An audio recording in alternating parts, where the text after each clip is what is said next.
Bienvenue dans cette formation numéro 6 du connecteur Sage Oxatis. Donc, lors de la dernière formation, nous avons fait remonter les informations depuis la GESCOM vers le site Oxatis grâce au connecteur. Nous allons voir maintenant le paramétrage minimum du site Oxatis et un passage de commande, donc pour que nous puissions faire avancer la commande et la faire remonter dans Sage. Donc il y a des paramétrages à faire au niveau du site Oxatis. Je vais aborder simplement donc les points indispensables pour visualiser les caractéristiques et pouvoir passer une commande. Donc le plan de formation, nous en sommes là, donc paramétrage du site et passage de commande. Alors, ce que l'on a fait, donc les articles, les catégories, les options et donc les facettes ou caractéristiques, c'est la même chose pour nous, ont été remontés depuis la gestion commerciale. Donc, nous allons pouvoir vérifier ces différents points depuis les menus qui sont indiqués sur la diapo. Ici, donc, menu commerce, catégorie d'articles. Nous pouvons voir que les catégories et les sous-catégories ont bien été créées. Menu commerce, articles, vous avez la liste des articles qui sont présents.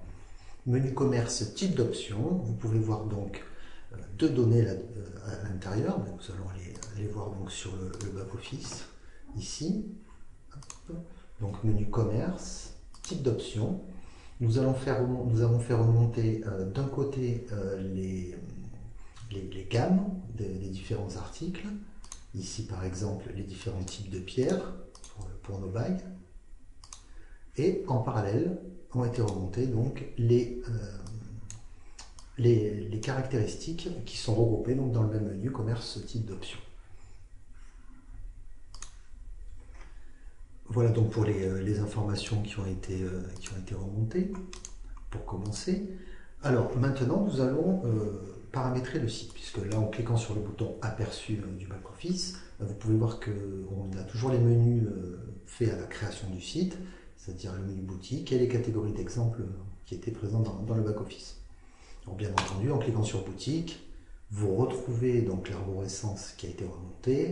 Et bien sûr, après, on peut commencer donc à rentrer et à voir les articles. Alors là, il n'y a pas d'image, bien entendu, puisqu'on ne les a pas encore fait remonter. Nous verrons ça dans des futures sessions. Donc, maintenant, moi, ce qui m'intéresserait, c'est que l'on mette en place donc, des menus qui vous permettent d'accéder directement aux catégories. Donc pour ça, rien de plus simple. Menu site, menu horizontal. Voilà, donc ce petit diaporama vous explique qu'il faut faire un glisser-déposer. Voilà. Et je vais vous montrer donc de cette façon. Donc dans la colonne de gauche, vous avez les éléments que l'on peut glisser. Dans la colonne centrale, ce sera donc la zone dans laquelle il faut glisser les éléments pour qu'ils soient ajoutés. Et enfin, la fenêtre de droite va permettre le paramétrage particulier. Alors là, simplement, nous allons créer ici des liens vers les catégories. Donc je prends la catégorie bijoux, je la glisse, et voilà, je viens de créer l'élément de menu. Je peux cliquer sur aperçu, vous voyez donc le menu bijoux qui apparaît. Si je clique, vous voyez qu'on tombe directement dans les articles qui contiennent des bijoux. L'URL canonique a été générée de manière automatique. Donc maintenant, je veux créer des sous-menus. Donc je vais prendre la sous-catégorie que je glisse et que je dépose. Je viens de créer un élément de menu. Pour créer un sous-menu, je décale vers la droite jusqu'à l'apparition de la flèche et je relâche. Les bracelets, de la même manière. Hop, première étape, deuxième étape, troisième étape. Voilà, donc là j'ai créé mes éléments de menu. Alors au passage, on peut faire des formats titres ou des formats texte pour avoir une mise en page différente. Et on va pouvoir continuer ici, mes bijoux en argent format titre, objets précieux par exemple. Vous voyez qu'on n'est pas obligé d'afficher toutes les catégories, c'est vous qui choisissez ce que vous voulez afficher. Allez, un peu d'orfèvrerie. Par exemple, au niveau des objets précieux, hop, on va pouvoir créer des sous-menus. Toujours de cette façon-là. On peut intervertir après simplement en déplaçant les objets les uns par rapport aux autres pour modifier l'ordre. Si après vous avez des besoins supplémentaires, ici on a les onglets liens qui permettent en fait d'insérer du texte et ensuite de le faire pointer vers ce qu'on veut, puisque là quand on clique sur les 3 petits points, vous retrouvez en fait tous les différents composants de la plateforme pour lesquels on peut faire des liens. Donc les pages, des pages qui ont été créées, etc. Mais on reviendra un petit peu plus tard sur cette notion. Si vous voulez vous débarrasser d'un élément de menu, vous le glissez à la corbeille, tout simplement. Et puis si vous avez un doute sur un menu que vous devez mettre ou pas, vous le mettez en visibilité off. Comme ça on ne le voit pas, mais il est quand même présent dans la liste. Voilà. Donc maintenant je peux relancer mon aperçu. J'ai toujours mon menu boutique sur lequel il faut que je travaille un peu. Et quand je clique sur bague, donc j'accède directement à toutes les bagues, tous les bracelets, toutes les chaînes et les colliers par exemple, les bijoux en argent, etc. Alors je vais supprimer moi ces sous-menus ici qui ne sont pas forcément pertinents. Si j'avais une petite faute je peux aussi intervenir sur le nom de l'élément. C'est-à-dire que là, c'est simplement le nom de l'élément. En aucun cas, ça ne touche à la catégorie. Hein. C'est simplement le nom de l'élément de menu. Voilà donc pour la création des éléments de menu. Donc ça, bien sûr, c'est obligatoire hein, quand vous créez un site, de créer les éléments de menu. Vous voyez que ça va vite. Après, votre client, si vous êtes revendeur, pourra finaliser. Mais c'est bien de créer au moins les premiers niveaux de menu pour qu'il puisse appréhender facilement votre travail. Une petite chose, il n'y a pas de sous-menu. Après, on est capable de le faire dans le cadre de prestations, mais nativement, hein, toutes les formations que je vous donne là se basent donc sur les solutions natives de la plateforme. Donc voilà pour cette partie donc, des éléments de menu. Alors, nous allons voir ensuite. Donc je vais revenir à ma présentation sur donc, les éléments de menu, c'est ce qu'on vient de voir. Et maintenant, on va passer donc également à la mise en page des articles, de la liste des articles, c'est-à-dire du catalogue. Pour nous, le catalogue, en fait, c'est l'affichage de la page des articles d'une catégorie. Alors pourquoi je vous parle de cette mise en page? Parce que ça peut avoir des conséquences par rapport à ce que vous avez fait dans la GESCOM. Alors, donc, la mise en page du catalogue, hein, si je reviens, c'est cette page-là, il y a différentes choses qui sont importantes. Déjà, nous affichons donc par défaut le nom, on peut afficher le code produit, le prix, la description courte, on n'est pas obligé de l'afficher, et les différents boutons, donc détail et acheter. Donc dans le nombre cas de site B2B, le stock est important, eh bien on va aller dans le menu commerce, panier d'achat boutique, menu vertical ici, éléments mise en page. Et c'est donc sur cette zone-là que je vais pouvoir intervenir et choisir les différents éléments. Donc là, par exemple, par défaut, on était sur 3 articles sur 3. Ça fait en général pas assez. Donc on va pouvoir passer à 30 lignes ou on peut afficher jusqu'à 100 articles par page. Donc là, il est par exemple 45 articles par page. Bien entendu, la largeur ici des colonnes, le nombre de colonnes va être déterminé aussi par les images. Hein.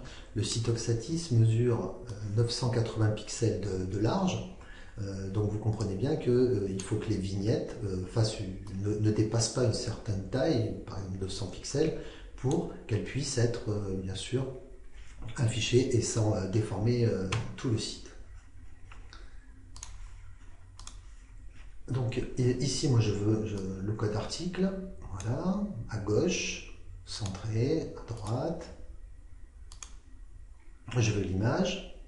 La description courte, alors ça peut être pertinent de la renseigner, comme ça peut être en fait pas forcément utile, en fait, dans le sens où je vais vous parler aussi de la recherche ensuite. Je vais mieux me faire comprendre, j'espère. Alors, pour finir par rapport à cet affichage-là, vous voyez que par défaut, on prend l'image vignette. Mais si votre client, par exemple, a envoyé des images vignettes en 100 pixels, ici, 100 pixels, c'est un peu petit pour des images. Hein. Après, ça dépend ce qu'on vend. Pour des boulons, c'est suffisant, mais dès que c'est des articles un petit peu haut de gamme, etc., 100 pixels, ça fait vraiment pas beaucoup. L'embêtant, c'est que toutes les images, par exemple, là, seraient remontées sur le site. Alors, comment on peut faire? Eh bien, dans ce cas-là, il y a une solution qui est assez simple. On ne va plus prendre la vignette dans cet endroit-là, on va prendre la principale. Mais on va la réduire un petit peu. Par exemple, si le client voulait du 150 pixels, on peut imposer une taille de 150 pixels à cet endroit-là.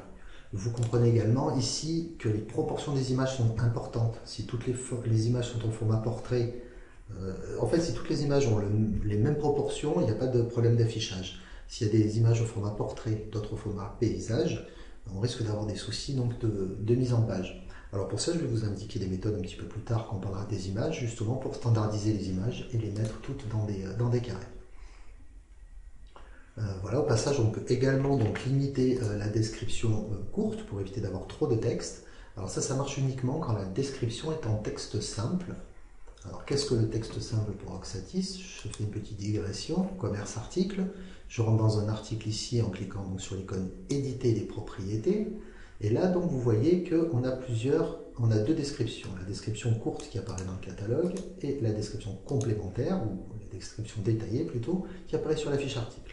Là, vous voyez qu'on est en texte enrichi. Là, on est également en texte enrichi. Donc, si on écrit du texte simple, ici, du texte basique, et bien dans ce cas-là, la mise en page, ici, peut être intéressante à être modifiée. Enfin, peut être modifiée. En texte enrichi, ça ne fonctionne pas. Alors, je continue ma digression à ce propos-là, puisque on va parler de la recherche. Oxatis, il y a un module de recherche, si on regarde ici, directement accessible. Dès qu'on commence à taper la troisième lettre, il nous sort automatiquement des résultats. Le système se base sur les informations suivantes. Il va chercher la recherche intuitive, c'est-à-dire ça c'est la recherche rapide. Elle se base donc sur le code de l'article, le nom de l'article. Elle va aussi rechercher dans la description courte et dans la balise title. Alors pourquoi je vous dis ça? Imaginez que votre client vend des cartouches d'imprimante compatibles et qu'il veut que le client tape en fait son modèle d'imprimante, par exemple HP Envie 3410, je ne sais pas si ça existe, et il veut que lorsqu'on tape ici dans la recherche, eh bien, que les cartouches correspondantes ressortent, ce qui est juste tout à fait pertinent. Eh bien, dans ce cas-là, on va pouvoir donc mettre ici toute la liste des compatibilités, hein, des cartouches compatibles, et ne pas l'afficher dans ce cas-là au niveau de la description courte dans le catalogue. Ça permettra à la recherche de fonctionner tout en n'agissant pas sur un affichage qui serait vraiment pas bon.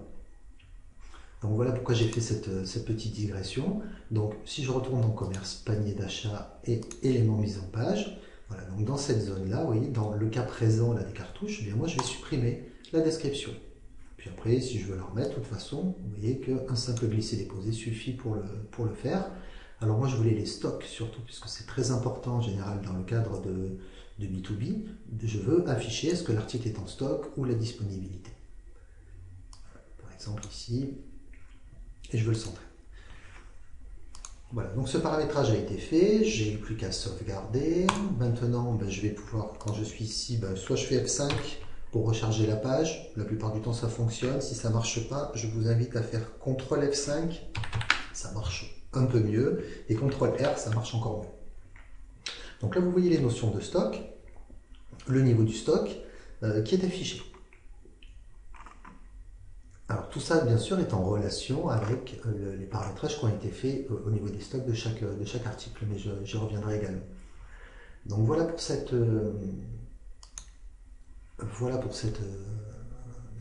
petite partie. Je vais pouvoir ici revenir.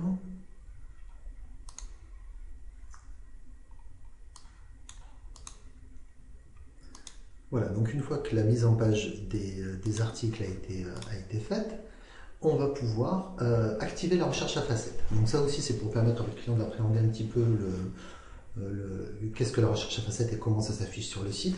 Donc là, il y a 3 étapes à respecter. La première, on va activer, menu site, propriété générale, on va activer la recherche par caractéristiques. Menu site, mise en page, on va donc ensuite créer une mise en page pour afficher les caractéristiques à droite ou à gauche.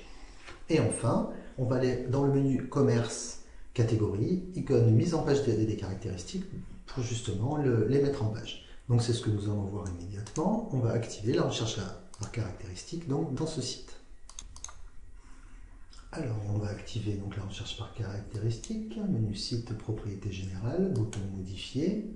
Au passage, vous verrez que c'est là donc qu'il faudra agir pour ouvrir le site au public quand il sera prêt, que le nom de domaine sera connecté, les moyens de paiement auront été testés. Donc là, je reviens à mes caractéristiques. Vous voyez que je peux les activer uniquement dans l'aperçu du site. Donc ça c'est pratique quand on fait une mise en place. Et ici, moi je vais la trouver donc pour les activer dans tout le site.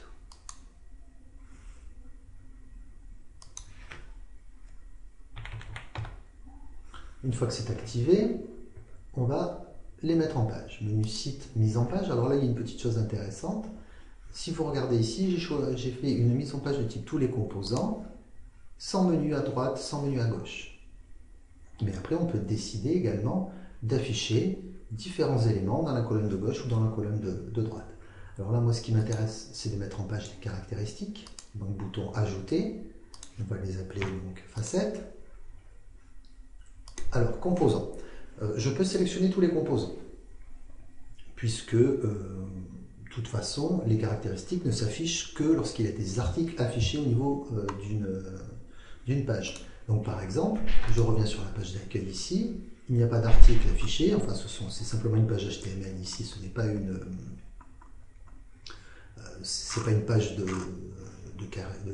catalogue, hein, puisque quand on rentre dans le catalogue, ici, c'est marqué boutique. Ici, pas de page de caractéristiques qui s'affiche, pas d'article. Par contre, ici, non, toujours pas des sous-catégories. Voilà, maintenant, quand je rentre ici, là, je peux afficher, donc, ou à gauche, ou à droite, cette recherche par caractéristiques. Donc, finalement, je suis ici uniquement dans le catalogue. Donc, moi, je choisis la plupart du temps ici, panier d'achat catalogue. Là, ça me permet d'afficher donc ces caractéristiques. Et je prends le bloc caractéristiques que je glisse et que je dépose. Voilà, c'est tout. C'est tout ce qu'il y a à faire. Donc là, on est à la deuxième étape. La troisième, on va aller dans le menu commerce, catégorie d'articles. Je vais cliquer sur l'icône ici, mise en page des caractéristiques, qui va me permettre ici d'afficher donc des caractéristiques selon les catégories ou selon toutes les catégories. C'est ça qui est très pratique puisqu'il y a une notion d'héritage. Donc ici, moi, je vais supprimer pour refaire comme repartir de zéro. Donc vous arrivez ici, il n'y a rien, bouton ajouter comme à chaque fois, et là vous avez le choix. Soit vous voulez faire la même mise en page pour toutes les catégories. Dans ce cas-là, par exemple ici, moi je veux les filtres de prix et le filtre de marque. Mais en cliquant dans la zone ici, je peux faire remonter d'autres caractéristiques. Et bien entendu, le système est intelligent. C'est-à-dire que si vous faites une mise en page pour toutes les catégories où il n'y a pas ce type de caractéristiques, ça ne s'affichera pas bien entendu dans le système. Bon, à part le filtre de prix ici, puisqu'on l'a mis pour tout le monde. Voilà, donc là ce que ça veut dire, c'est que vous pouvez faire une mise en page pour toutes les catégories, et ensuite pour certaines, si vous avez d'autres valeurs de caractéristiques, enfin d'autres caractéristiques à mettre, vous pourrez sélectionner tout simplement la catégorie concernée. Alors moi, pour éviter les soucis, je vais faire simplement donc ici,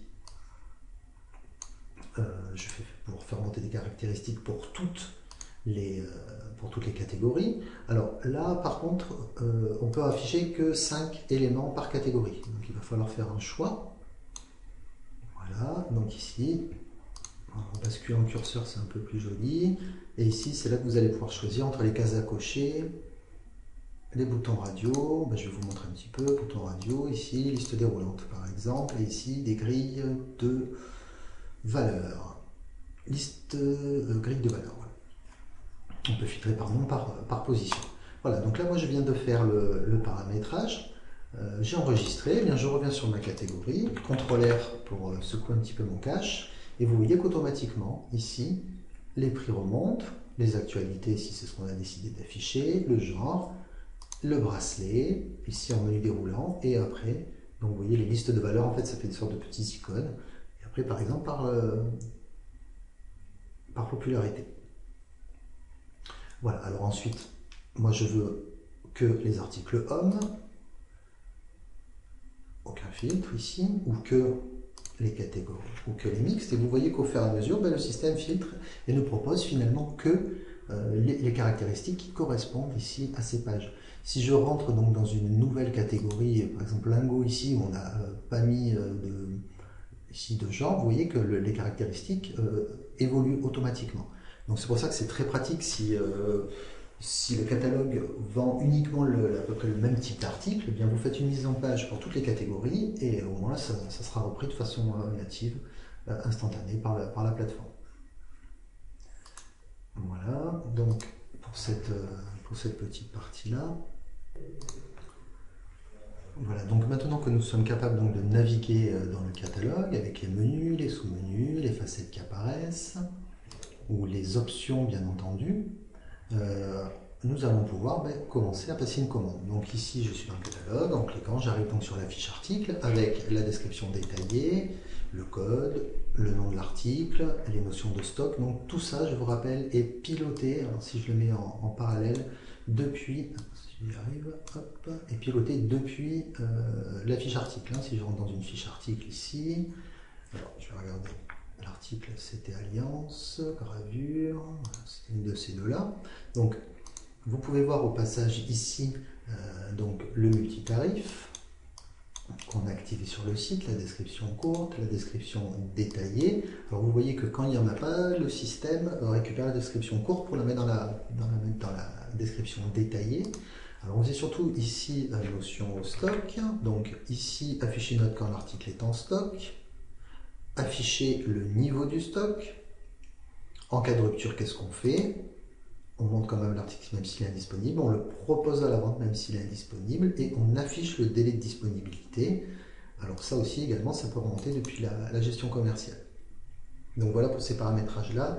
Donc c'est important que vous puissiez les appréhender puisque c'est des questions qui reviennent de façon récurrente au niveau du support technique. Alors nous allons poursuivre ici le passage de commande. Donc hop, je reviens, donc je vais m'acheter une alliance gravée à cœur. Voilà. Alors je peux l'ajouter au panier, voilà qui est fait, et je vais pouvoir passer ma commande. Alors pour passer ma commande, la première étape consiste donc à créer un compte, puisque si ça n'a pas été déjà fait, je dois créer mon compte pour recevoir. Si c'est déjà fait, donc je suis déjà inscrit. Donc ici, moi je vais pouvoir récupérer le compte, parce que je pense que je suis déjà inscrit sur ce site. Non. Alors vous voyez, au passage, il n'y avait pas de mot de passe créé, donc le système a proposé de m'en générer un que je vais recevoir dans quelques secondes. Alors, ce que je vais faire, c'est que je vais simplement aller directement dans le back-office, marketing utilisateur, je vais chercher mon adresse de test, et je vais mettre directement mon mot de passe dans le back-office. Voilà. Donc si vous voyez test@oxatis.com, le mot de passe c'est test, c'est vous. Cette adresse mail n'existe pas au passage. Donc quand je passe des commandes sur vos sites, vous recevrez des mails hors démon comme quoi ça n'existe pas. Cette adresse n'existe pas. Voilà. Donc là maintenant je vais pouvoir me réidentifier. Alors vous pouvez voir que j'ai eu un changement de tarification et que le système l'a informé. Donc ça veut dire que si vous faites du B2C, B2B sur le même site, eh bien, par défaut, le système affiche menu commerce, article, composant propriété. Ici, affiche par défaut le tarif 1 qui n'est défini pour personne. Donc tout le monde le voit. Dès que je suis identifié dans la catégorie détaillant grossiste, eh bien, automatiquement, le système recalcule mes prix. Donc je retourne en marketing utilisateur où j'ai tous mes utilisateurs. Je vais refiltrer sur le client test.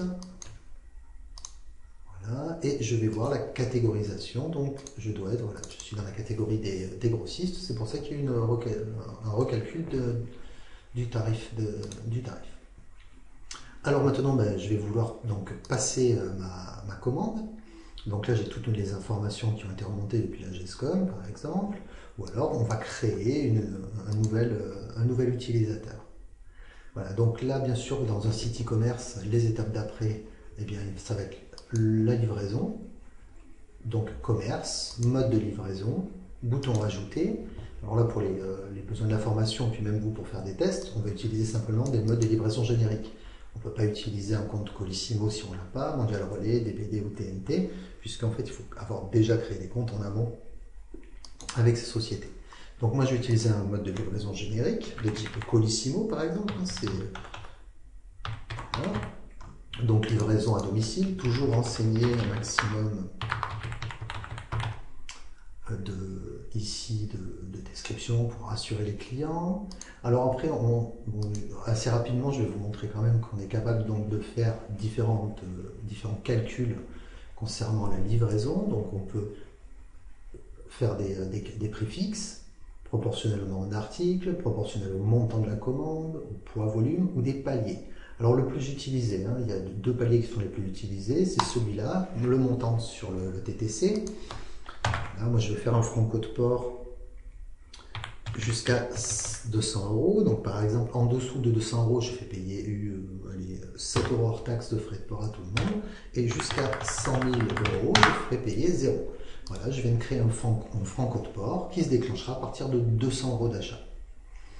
L'autre façon de faire qui est la plus courante, c'est les paliers sur le poids de la commande. Donc là, bien entendu, il faut que le poids des articles ait été remonté depuis la gestion commerciale ou via un fichier Excel.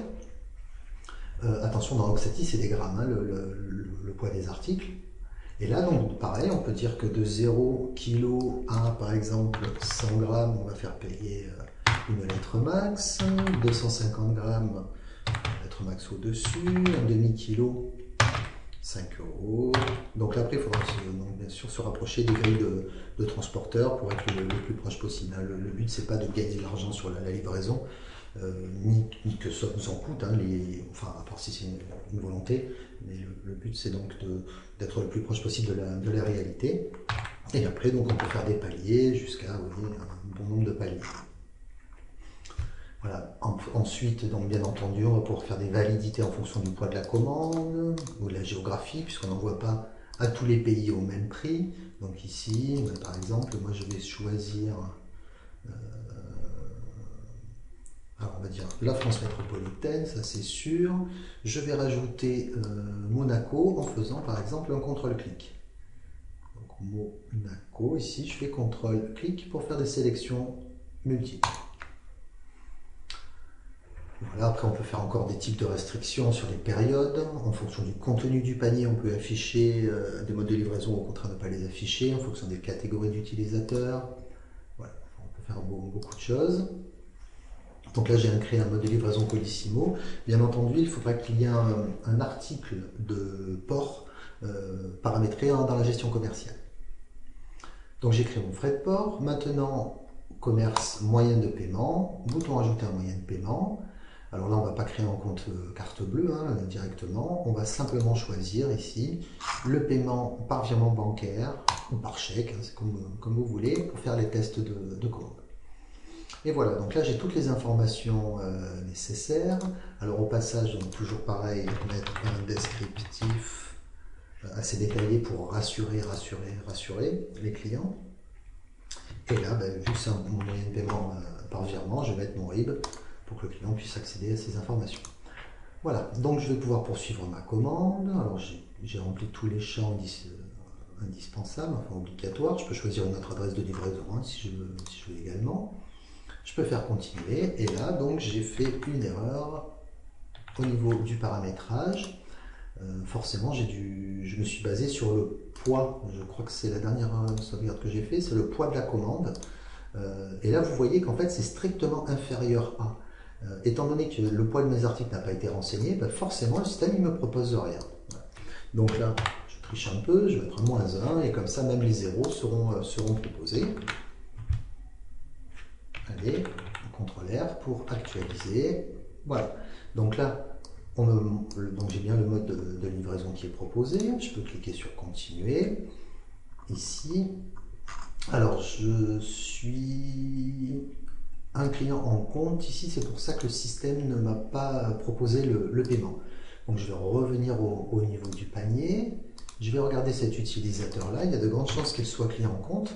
Donc, pour Oxatis, quand un client est en compte, on ne propose pas le moyen de paiement sur le site. C'est à vous de le faire directement. Voilà, donc il était bien en client. Donc je sauvegarde et je vais pouvoir donc repasser ma commande. Je m'identifie, Je continue. Changement de tarification. Je vais pouvoir continuer. J'ai ma livraison. Le moyen de paiement ici qui s'affiche. Continuer. Et maintenant, donc, je peux valider ma commande. Et donc, instantanément, menu commerce, suivi des commandes, j'accède ici à ma commande.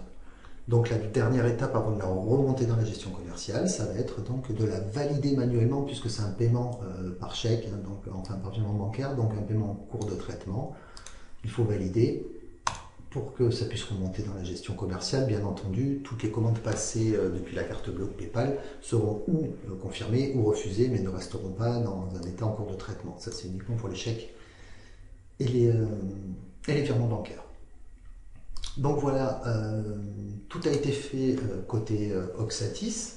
Nous allons donc pouvoir maintenant faire remonter cette commande dans Sage. Donc ça tombe bien, c'est justement le sujet de la prochaine formation que je vous invite à suivre avec attention. Merci, au revoir.